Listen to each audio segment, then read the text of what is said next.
শিলফাটার মধ্যে বাড়িয়ে যে কোনো মশলা দিয়ে যদি অনেক তরকারি রান্না করেন তরকারির স্বাদ দিবে কিন্তু বাড়ি যাবে।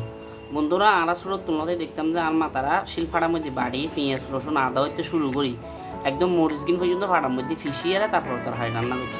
কিন্তু কালোর বিবর্তনে বেগিন এখন গুঁড়ো মশলা তো চলে এসি, তারপরেও আমরা চেষ্টা করি মাঝে মধ্যে বাড়ি বসিয়ে রান্না করে ফেললে। বন্ধুরা অনেকে আনারা মাঝে মধ্যে প্রশ্ন করে ওনারা ছেলেও এরও কেন একবারে বাড়ি বসে রান্না করেন। আসলে ছোটোবেলার তো আর মাতারা তুমি দেখতে দেখতে আমরা অনেকটা অভ্যস্ত হয়ে গিয়ে যে কীভাবে বাড়ি বসে রান্না গরম করব। বন্ধুরা আজ বাসার মধ্যে কুড়োর মাংস রান্না করছুম, তাও আবার হইয়ে দিই।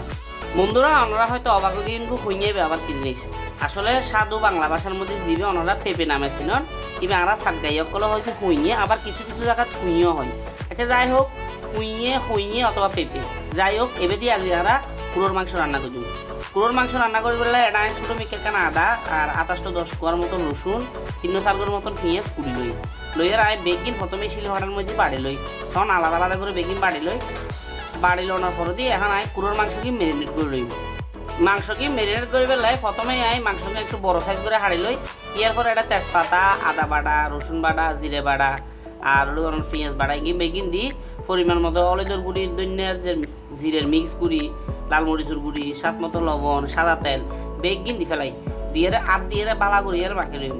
বন্ধুরা হরাইতে হসাইম, কিন্তু দিয়ে মালি ললি মাংস বেশ স্বাদ কিন্তু খুব ভালো হয়। তাহলে ভালো করে ম্যারিনেট করে লই।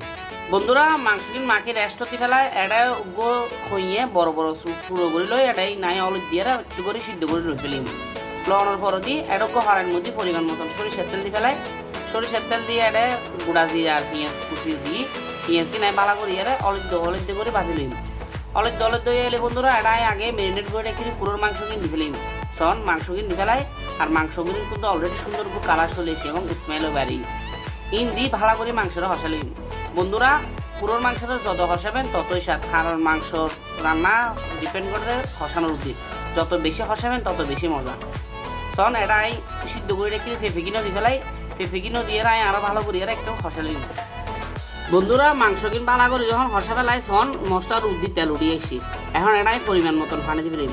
পরিমাণ মতন পানি দিয়ে 10-15 মিনিটের মতন মাংস কিন সিদ্ধ করে লইম। বন্ধুরা 10-15 মিনিট পরে কিন্তু মাংস রেডি হয়ে দেবে।